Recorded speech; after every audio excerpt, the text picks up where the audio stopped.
Bangsa Persia merupakan bangsa dengan kemasyhuran sejak zaman kuno hingga zaman modern ini. Namanya identik dengan kedikdayaan, kemewahan, dan kekuatan. Tak ayal, kerap dijadikan inspirasi dalam karya sastra, novel, film, dan inspirasi para pemimpin dunia.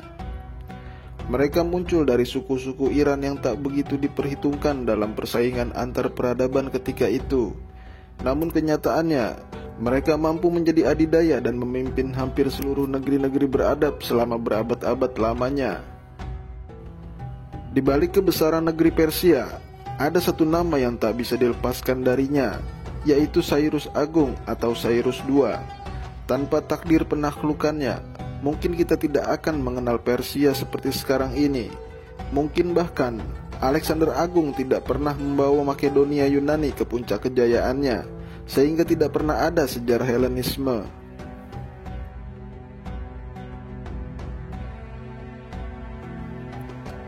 Cyrus lahir dari seorang ibu bernama Madane, putri Astyages, Raja Media, dan ayahnya adalah Kambises I, Raja Ansan dari dinasti awal Achaemenid yang ketika itu menjadi bawahan Media.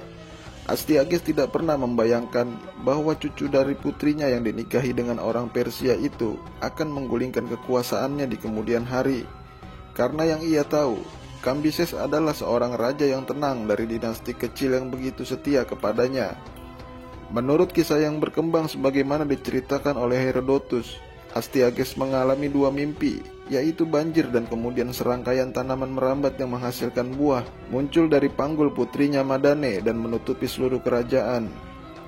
Pada mimpi pertama, para penasehatnya menafsirkan bahwa suatu hari cucunya yang lahir dari Madane akan memberontak dan merebut tahtanya. Karena itu, ia menikahi putrinya dengan Kambises yang ia anggap tidak akan mengancam kerajaan. Namun Astyages bermimpi kedua kalinya ketika Madane mengandung Cyrus. Lalu ia memanggilnya untuk merencanakan pembunuhan bayi yang dikandungnya itu ketika lahir dan memerintahkan jenderalnya Harpagus untuk mengeksekusi bayi itu. Harpagus tidak sampai hati membunuh bayi Cyrus. Ia menemukan seorang gembala bernama Mithridates yang istrinya baru saja melahirkan anaknya yang mati dalam kandungan. Kemudian Harpagus menukar mayat bayi itu dengan bayi Cyrus dan membawanya ke hadapan Astyages untuk mengabarkan bahwa ia telah menyelesaikan tugasnya. Sedangkan Cyrus dibesarkan oleh Mithridates seperti anaknya sendiri. 10 tahun kemudian, Astyages menemukan bahwa ada seorang anak gembala yang berperilaku tidak sewajarnya sebagaimana anak gembala biasanya.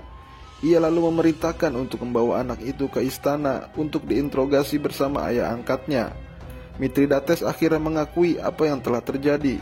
Namun atas saran para magus, ia tidak membunuhnya, tetapi mengembalikannya kepada orang tua kandungnya di Ansan.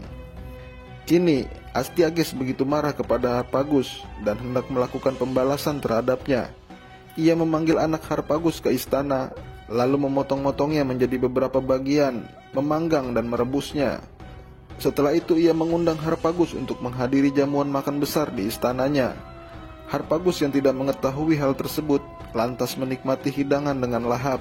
Selesai menyantap jamuan itu, para pelayan membawakan kepala, tangan dan kaki putranya di atas piring, sehingga ia menyadari telah memakan putranya sendiri.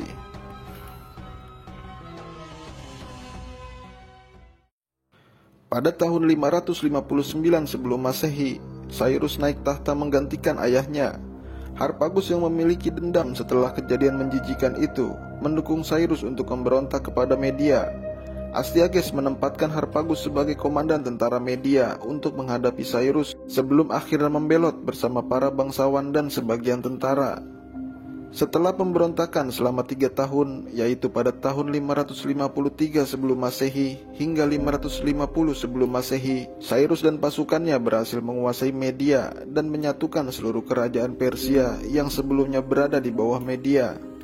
Meskipun begitu, Cyrus memperlakukan Astyages dengan baik dan tetap mengizinkan tinggal di istana hingga meninggal. Kekaisaran pertama Persia ini dikenal dengan nama Kekaisaran Achaemenid. Penaklukan berikutnya ialah ketika kerajaan Lydia di bawah Croesus menyerang kota Pteria di Kapadokia yang berada dalam wilayah kekuasaan Achaemenid. Croesus mengepung dan merebut kota ini, kemudian memperbudak penduduknya. Cyrus lalu mencoba untuk mengajak penduduk Ionia untuk memberontak kepada Lydia sebelum ia menyerang, namun Ionia menolaknya. Maka Cyrus mulai bergerak menyerang Lydia. Pasukannya terus bertambah dari negeri-negeri yang ia lewati sepanjang perjalanan. Kedua pasukan bertemu di Pteria. Pertempuran pun berlangsung sengit hingga malam tanpa hasil dengan banyak jumlah korban di kedua belah pihak. Keesokan pagi, Croesus dan pasukannya mundur ke ibu kota Sardis. Di sini ia meminta bantuan kepada para sekutunya. Namun sebelum sekutunya datang, Cyrus telah mengepung Sardis, menangkap Croesus dan berakhir dengan penaklukan Lydia pada 546 sebelum Masehi. Selain itu, ia juga memasukkan wilayah Armenia ke dalam wilayah kekuasaannya. Baru saja Cyrus meninggalkan Lydia, telah terjadi pemberontakan di Sardis yang diprakarsai oleh seorang yang dipercaya oleh Cyrus untuk mengirim perbendaharaan Croesus ke Persia bernama Paktias dengan menyewa tentara bayaran, namun mampu diredam oleh tentara Persia. Setelah menyelesaikan pemberontakan, dilanjutkan dengan penaklukan beberapa kota Yunani dan menyelesaikan penaklukan seluruh Asia Kecil. Setelah menundukkan negeri-negeri hingga ke ujung barat, Cyrus melanjutkan penaklukannya ke negeri-negeri timur. Mereka terdiri dari negeri-negeri berkembang dan di antaranya terdapat tanah suku-suku nomaden Asia Tengah. Kampanye ke timur ini dilakukan dari tahun 545 sebelum Masehi hingga 540 sebelum Masehi dan menaklukkan wilayah di antaranya Baktria, Sogdia, Saka, Parasmia, Margiana dan lainnya. Cyrus juga telah melintasi pegunungan Hindukus pada 533 sebelum Masehi dan menerima upeti dari kota-kota Indus. Kemudian Cyrus beralih menuju pusat peradaban dunia ketika itu untuk memantapkan kedudukannya sebagai penguasa dunia. Mula-mula ia menaklukkan Elam pada 540 sebelum Masehi. Kemudian memulai pertempuran dengan Babilonia di tepi sungai Opis sebelah utara Babel pada 539 sebelum Masehi. Setelah memenangkan pertempuran itu, ia merebut Sipar tanpa perlawanan, dan Raja Babilonia terakhir Nabonidus melarikan diri ke Borsipa. Pasukan Cyrus mengepung Babel beberapa hari kemudian yang juga tanpa perlawanan berarti.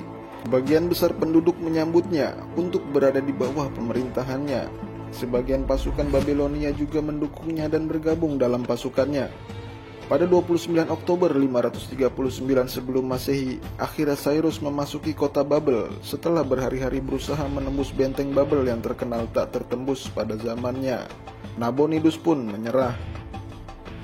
Dengan demikian, seluruh wilayah Babilonia yang terdiri dari Mesopotamia, Levan dan Arab Utara menjadi wilayah kekaisaran Persia. Wilayahnya kini membentang dari Asia Kecil di barat hingga Sungai Indus di timur. Ini menjadikannya sebagai kekaisaran terbesar dalam sejarah manusia hingga saat itu, yang memerintah multi etnis, bahasa dan budaya.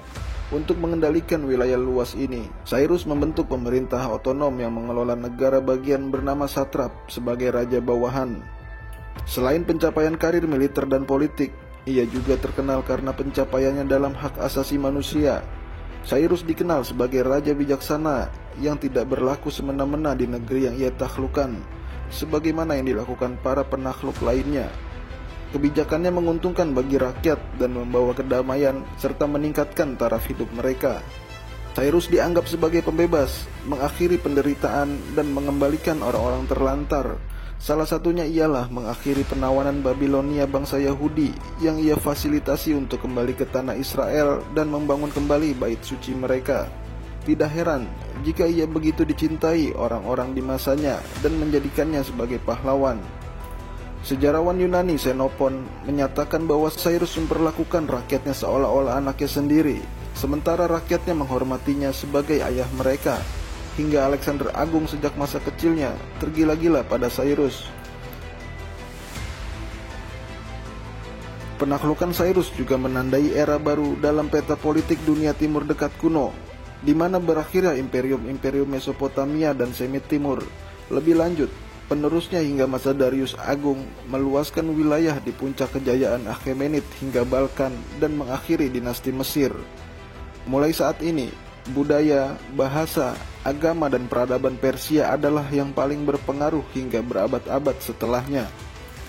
Salah satu ekspedisi militer terakhir Cyrus sebelum meninggalnya ialah dalam usaha gagalnya menaklukkan suku Stepa Mesagatai yang dipimpin Tomiris. Namun tidak jelas apakah ia mati dalam pertempuran atau setelah kembalinya ke istana.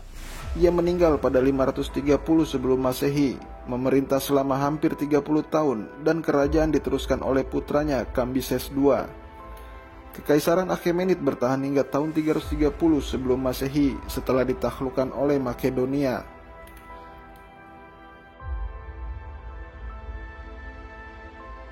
Salah satu peninggalan besarnya ialah silinder Cyrus yang dianggap oleh beberapa ahli sebagai piagam hak asasi manusia pertama dalam sejarah dan telah dinyatakan oleh PBB sebagai deklarasi kuno hak asasi manusia. Namun British Museum menggambarkannya sebagai instrumen propaganda Mesopotamia kuno.